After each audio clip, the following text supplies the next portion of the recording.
안녕하세요. 투자의 새로운 관점을 제시하는 스타포스트입니다. 최근 국내 증시의 가장 뜨거운 화두, 바로 기업 밸류업 프로그램입니다. 이로 인해 과거에는 그저 참고지표로만 여겨졌던 PBR, 즉 주가순 자산 비율이 이제는 투자의 성패를 가를 핵심 변수로 떠올랐습니다. 오늘은 정부 정책이 촉발한 PBR 패러다임의 거대한 전환 속에서 어떻게 저평가된 진짜 우량주를 발굴하고 수익을 극대화할 수 있는지 그 구체적이고 체계적인 전략적 프레임워크를 여러분께 제시해드리고자 합니다. 기업 밸류업 프로그램의 등장은 단순한 이벤트가 아닙니다. 이는 한국 증시의 고질적인 문제, 이른바 코리아 디스카운트를 해소할 수 있는 중대한 변곡점이자 우리 증시의 구조적 변화를 예고하는 강력한 신호탄입니다. 이제 PBR은 기업의 가치를 재평가하는 가장 중요한 잣대가 되었습니다. 따라서 우리 투자자들도 과거와는 다른 새로운 투자 전략이 필요합니다. 단순히 숫자가 낮은 기업을 찾는 것을 넘어 기업의 변화 의지와 실질적인 주주가치 제고 행동을 꿰뚫어보는 통찰력이 그 어느 때보다 중요해진 시점입니다. 기업 밸류업 프로그램의 등장은 단순한 이벤트가 아닙니다. 이는 한국 증시의 고질적인 문제, 이른바 코리아 디스카운트를 해소할 수 있는 중대한 변곡점이자 우리 증시의 구조적 변화를 예고하는 강력한 신호탄입니다. 이제 PBR은 기업의 가치를 재평가하는 가장 중요한 잣대가 되었습니다. 따라서 우리 투자자들도 과거와는 다른 새로운 투자 전략이 필요합니다. 단순히 숫자가 낮은 기업을 찾는 것을 넘어 기업의 변화 의지와 실질적인 주주가치 제고 행동을 꿰뚫어보는 통찰력이 그 어느 때보다 중요해진 시점입니다. 한국 증시에는 유독 PBR 1 미만 기업들이 많았습니다. 시장이 기업의 장부상 가치조차 믿지 못하는 데에는 몇 가지 복합적인 이유가 있습니다. 첫째, 수익성 악화에 대한 우려입니다. 아무리 좋은 자산을 갖고 있어도 그걸로 돈을 벌지 못할 것이라는 비관론이 주가에 반영된 것입니다. 둘째, 자산의 진보화입니다. 장부에는 비싸게 기록되어 있지만 실제로는 낡은 구식 설비처럼 경제적 가치가 거의 없는 자산이 많은 경우입니다. 셋째, 드러나지 않은 부실 위험입니다.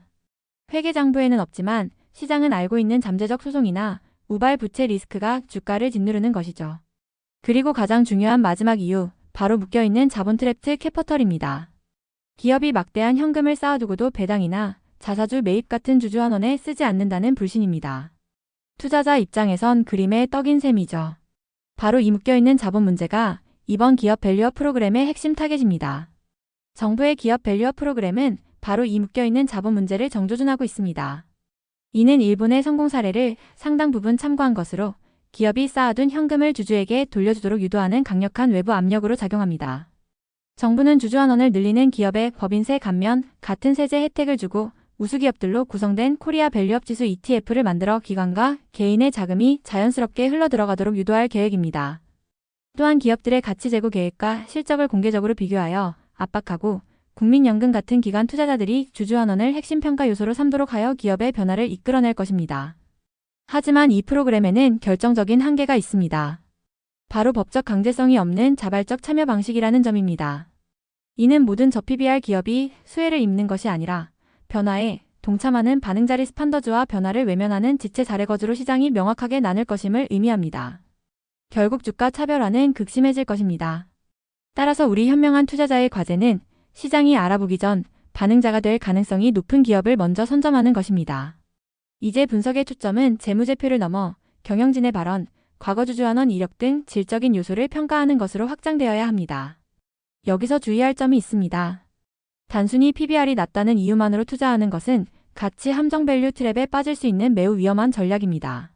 가치 함정이란 지표상으로는 저렴해 보이지만 실제로는 사업 가치가 계속 훼손되어 주가가 끝없이 하락하는 주식을 말합니다. PBR은 그 자체로 수익성을 무시하고 성장성을 간과하며 브랜드 가치나 특허 같은 무형 자산을 반영하지 못하는 맹점이 있습니다. 매년 손실을 내는 기업도 자산만 많으면 PBR은 낮게 나올 수 있죠. 빚 좋은 개살구를 고를 위험이 큰 것입니다.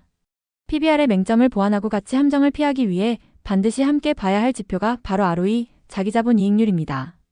ROE는 기업이 주주의 돈으로 얼마나 효율적으로 이익을 내는지를 보여주는 핵심 수익성 지표입니다. 즉, 얼마나 장사를 잘하는가를 알려주는 성적표죠. PBR이 가격표라면 ROE는 그 자산의 품질입니다. 이 두 지표를 결합하면 우리는 기업을 훨씬 입체적으로 평가할 수 있습니다. 이 매트릭스를 보시죠. 우리가 피해야 할 곳은 낮은 PBR, 낮은 ROE의 가치 함정 영역과 높은 PBR, 낮은 ROE의 버블 영역입니다.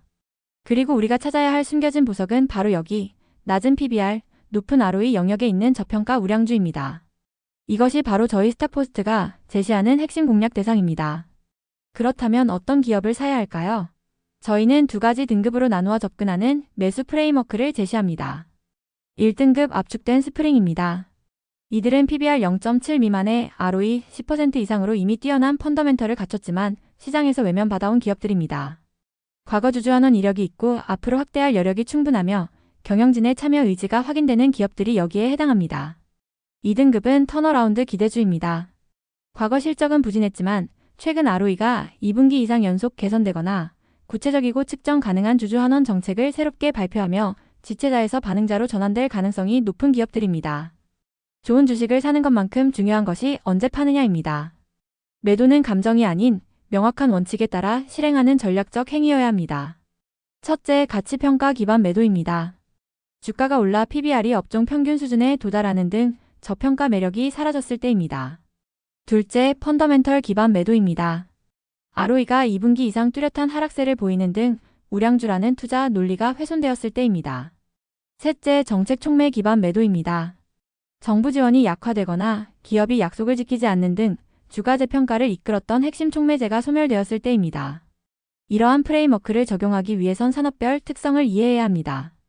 이번 밸류업 프로그램의 최대 수혜가 예상되는 핵심 섹터는 다음과 같습니다.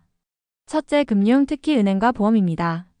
만성적 저PBR 상태였지만 막대한 현금 창출 능력과 주주환원 확대 여력이 가장 큰 업종입니다. 둘째, 자동차 및 부품입니다. 높은 수익성에도 불구하고 저평가된 대표적인 코리아 디스카운트 사례입니다.